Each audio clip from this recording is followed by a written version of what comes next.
What's going on, y'all? It's your boy RickyMoto. I almost just snapped my neck trying to get that little swoop down effect. But yeah, here we have the 2021 Yamaha R3 fully built, and it looks freaking amazing with all this new carbon fiber stuff. Look at this front end, holy cow. Everything's also ceramic coated, so it's like super shiny, water resistant, yada yada yada. But yeah, I haven't made a moto vlog in quite a while. Honestly, I've been working a lot on my car instead. There's gonna be a lot of videos coming soon about this car. I just got these new rims and tires and everything. Speaking of these tires, there's a lot of problems with them, and one of my like sensors on my valve stems broke, and that was like another expense. A lot of issues with owning a BMW, I gotta say. But anyways, we're gonna go on a little ride, and I'm actually gonna be answering a lot of questions and just updating you guys on my life as to what's been going on behind the scenes. A lot of people have been asking questions about the bike and like the mods and whatever the heck. One guy asked about like the seating position. This is kind of a crappy angle, I gotta say, but you know, gotta make do with what you got. So here we go. I am 120 pounds and I am 5'7". So as I sit on the bike, this is the seating position. You know, someone was asking how the seating position is for, you know, my height. So let me straighten this bike out. So as you can see, I actually can flat foot it. I mean, the camera doesn't show my shoes, but I am able to flat foot and my legs are fairly straight. I'm basically standing, like I'm standing up straight up. Now when I grab the handlebars, my back goes a little bit forward. You know, my leg kind of bends up like this, but it also looks very like straight in a way. So very proper seating position. Now typically I like to sit all the way back till my butt hits the cowl. This is the position that I usually sit in because I'm gonna have a bit more of an aggressive sort of style of riding.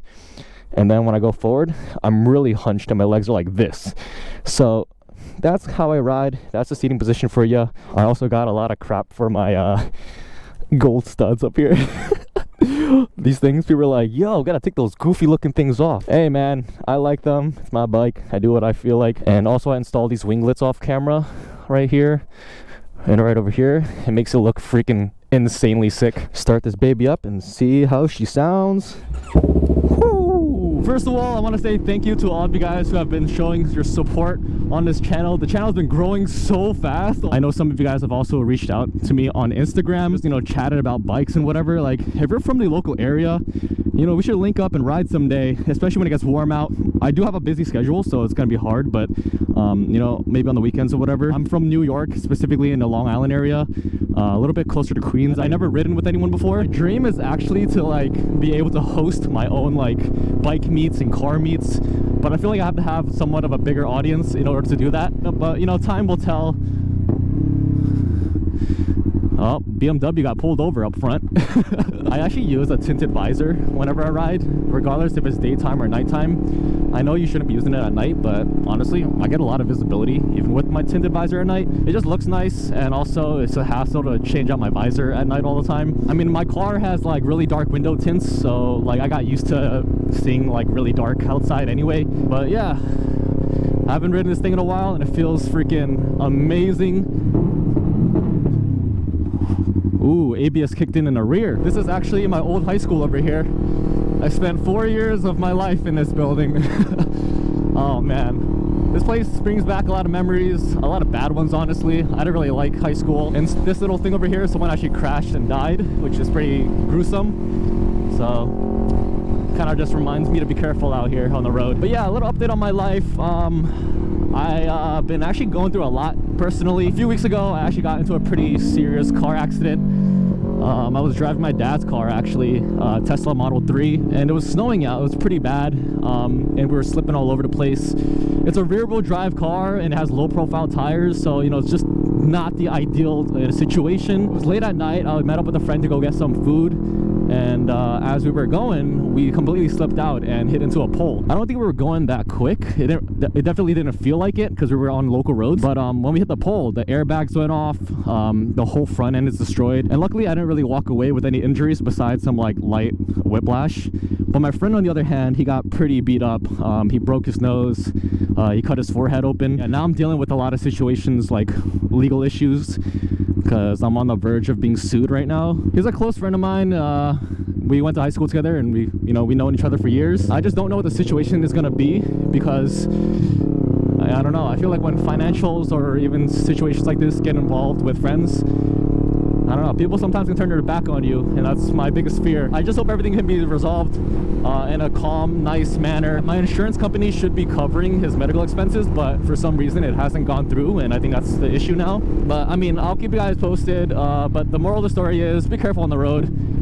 Don't do anything stupid, and you know, just be aware of your passengers. Also, I'm just really grateful and blessed that my friend and I are still alive till this day. That could have been my last night, because you know, that crash was pretty freaking bad. If we both didn't have our seatbelts on, we probably would have flown through the windshield, and that would have been it. But yeah, that's basically like the main situation going on in my personal life. Still kind of recovering mentally from this accident. It was also the first ever accident I've ever got into. I've never had any accident prior, or any tickets or anything. I actually got in contact with Baus Racing. One of these subscribers actually reached out to me and told me about them. Basically, you send in your ECU and they'll flash it for you and tune it the way you want. So I'm thinking about doing that. I want to get a burble tune, so like whenever I let off the throttle, it just crackles and pops like ridiculously, and then hopefully I can get like flames per shift. But yeah, that's the plan for the bike. I want to get a new sprocket, chain, all that, and maybe potentially even wrap the bike a different color. But right now I do like the blacked out look. I know this is a motorcycle channel and it's, you know, should be focused on motorcycle content, but I really want to expand to car content as well, because that's a big passion of mine as well. You know, the purpose of me even creating this channel was because I felt like I didn't really have an outlet to express my creativity. I have another channel where I make vlogs and whatnot, but I feel like that's just one side of my life. And you know, vehicles is a big part of my life that I don't show on that channel. And the reason why I don't really show car or motorcycle content on my other channel, because it doesn't actually do well. It's a very niche topic, and the people who subscribe to my other channel are people who are more interested in like lifestyle stuff, you know. Cars and bikes is a lifestyle of its own that I feel like deserves its own platform. Ooh, look at that Volkswagen. It has like a mint green wrap. It lowered. Holy cow, that thing is nice. I feel like I kind of lost myself with my main channel, and that's why like when I created this channel, I really didn't want that to happen. So, you know, this is the realest that I can be on this channel, especially because I don't show my face a lot. Wow, look at that dip. Holy cow. Bro, I feel like if I was going fast the other direction, I would probably like catch some air.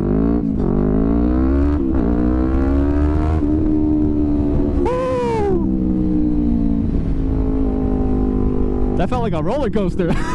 Oh man, I can't wait till the summer when I can actually like ride more often and take this onto some back roads, hit some corners, whatever. I will say my cornering skills aren't that great.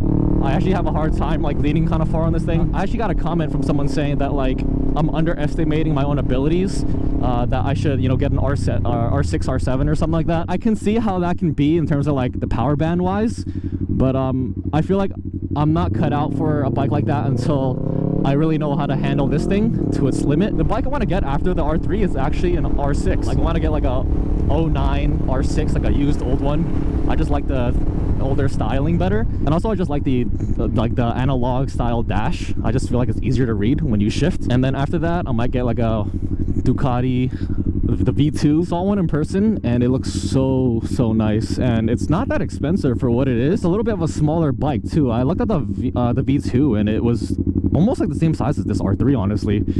It was super like narrow, very low to the ground, so it didn't really look very intimidating. Till then, I'm gonna enjoy the R3 for what it is. I would love to keep the R3 if I upgrade still and use this just as my commuter bike, because this is my dream bike and I don't want to get rid of it. And the reason why the R3 is my dream bike, even though it's not like a high-end bike, is just because of what character it has. The R3, it has marked history for the motorcycle community as like the most aggressive looking sport bike as a beginner. I feel like the R3 is just such a significant bike and has a lot of, you know, sentimental value in the community, which is why I like it and which is why I appreciate this bike. I'm not like a power freak. I'm not like, oh, I gotta have the best bike, the most fastest. I care a lot more about like the meaning of the bike, and I feel like the R6 and any sort of 600 to 1000, their reputation is just, oh, it's a fast bike, it's quick, you know. But the R3's reputation is more than that. It's a bike that's like very functional, and it's I just feel like there's a character that this bike has that other bikes don't. So yeah, hopefully that answers your question, whoever that comment was. No harsh feelings. I actually appreciate the constructive criticisms and the debates that people have, because it, you know, that's what I like. I like the engagement. I like the different ideas. I want people to express themselves and their thoughts. I really enjoy that, and I respond to pretty much almost every single comment. But yeah, with that being said, hope you guys enjoyed this video. Woo! What the hell? That caught me off guard. But anyways, hope you guys enjoyed this video. If you did, make sure to like, comment, and subscribe. It's been your boy RickyMoto, and I'll see you in the next one. Peace.